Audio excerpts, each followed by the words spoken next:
Hello everyone, welcome back to this channel. In this video, I'm going to show you how to change Google Meet account. Now let's get started.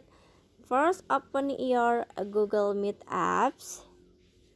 And after this, if you wanna change Google Meet account, you just click on the profile icon at the top.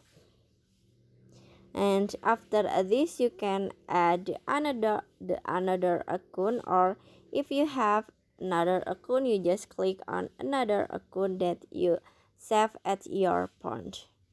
But in here, because I wanna try to add another account, you just click on add another account.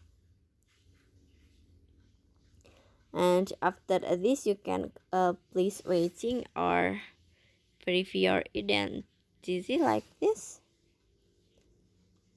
because this is Android, right?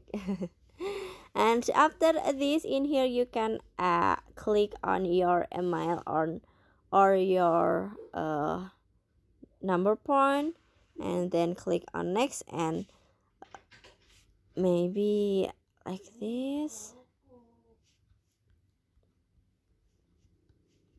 Okay.